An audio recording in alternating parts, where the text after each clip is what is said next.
자, 길 위의 이야기 함께 나누고 있습니다. 오늘 말씀은요, 모세에 대한 이야기가 계속 이어지는데, 모세는 그 버려짐에 익숙한 사람이었어요. 어렸을 때 나일강에 버려졌었고, 또 40세 때에는 이스라엘 동쪽으로부터 이렇게 버려진 인생이었습니다. 그렇게 피신한, 그러니까 살인 사건의 어떤 용의자가 됐죠. 그렇죠, 실제로. 그래서 피신한 미디안 땅에서 시보라라는 여자를 만나게 되죠. 그 여자를 만나서 혼인을 합니다. 결혼을 합니다. 그리고 이 장인인 이드로의 그 양을 치면서 목동 생활로 40년 동안을 살게 됩니다. 오늘 본문은요, 모세가 40년이 지나고 80세 때의 이야기입니다. 오늘 읽은 말씀 1절 말씀 보니까요, 광야 서쪽이 나와요. 광야의 서쪽, 뒤쪽, 끝을 말합니다. 왜 광야 끝까지 갔을까요? 아마도 이 목동이다 보니까 양을 먹일 어떤 풀을 찾기 위해서 거기까지 갔던 거였어요. 광야 끝에 다 달았는데 뭐 풀도 안 보이고 오아시스도 없고 뭐 이런 상황인 거예요.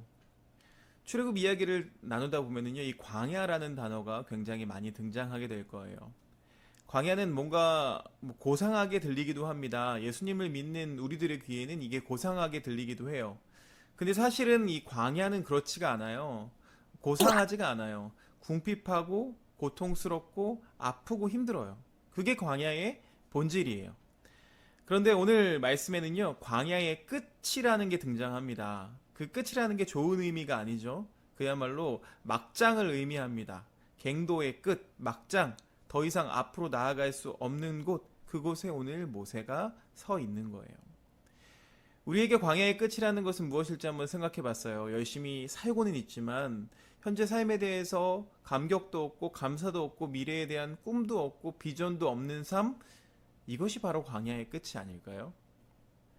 번아웃 증후군이라는 게 있습니다. 무언가 일에 몰두하다가 사람이 뭐 극도로 신체적으로 정서적으로 피로로 무기력증이나 뭐 자기 혐오, 그다음에 뭐 직무 거부 이렇게 빠지는 것을 의미하는데, 어떤 일에 막 불타오르듯이 집중하다가 갑자기 불이 꺼진 것처럼 무기력해지면서 우울이 밀려오는 그런 증상이 특징입니다. 그런데 이 번아웃 증후군이라는 게 남의 얘기가 아니라는 데 문제가 있어요. 설문조사를 해보면 현대인의 74.7%가 출근하거나 월요일날 출근하거나 또 월요일날 등교한 후에 우울감을 느낀다고 대답했어요. 우리가 헬리오일이라고 부르죠. 신앙에도 번아웃이 있습니다. 그러니까 광야의 끝, 이 막장과 같이 아무것도 보이지 않고 또 아무 소망도 없는 것 같은, 그러니까 내가 믿고 있는 예수 그리스도께서 아무 일도 하지 않으시는 것 같은 그런 상황을 겪을 수가 있다는 거예요. 모세의 첫 번째 광야의 끝은 이토록 아무것도 보이지 않는 광야에서 40년간을 보내게 됩니다. 번아웃 된 거예요. 그래서 무기력하게 그냥 사는 것에만 만족하며 사는 삶을 살아갑니다. 왕궁에서 많은 것을 배웠고 용맹스럽던 왕자의 모습은 온데간데 없게 됐어요. 도망자가 돼서 광야에서 그저 삶을 연명하는 것에 만족하는 모세의 모습이 우리의 모습과 참 비슷했어요. 오버랩 되는 것 같았어요.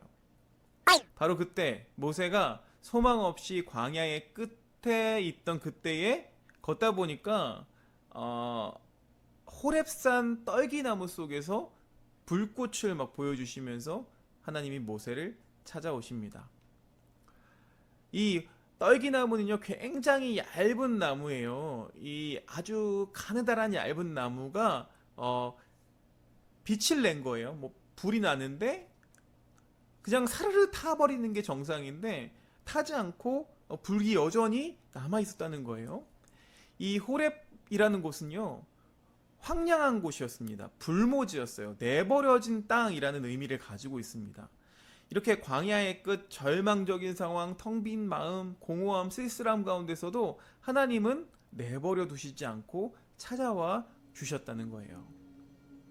하나님은요, 이스라엘 사람들의 고통을 들으셨고 언약을 기억하셨고 돌보셨고 또 내가 너를 기억하고 있다, 그리고 모세를 기억하고 있다 라고 말씀하십니다. 사랑하는 여러분, 끝이라고 생각한 그 순간에 하나님은 우리를 내버려 두지 않으셨습니다. 자기가 했던 약속을 기억하고 우리를 찾아오셨습니다. 여러분의 삶도 그렇게 되기를 소망합니다. 여러분의 삶 가운데서도 날마다 하나님께서 잊지 않으시고 찾아와 주실 때에 비록 내 인생이 이 갱도의 끝 막장 같은 정말 아무 소망도 없고 아무 희망도 가질 수 없고 번아웃 되어버린 그런 상황 속에서도 하나님은 찾아와 주실 줄로 믿습니다. 이런 하나님의 사랑이 저와 여러분 가운데 함께 하시기를 주님의 이름으로 축원드립니다.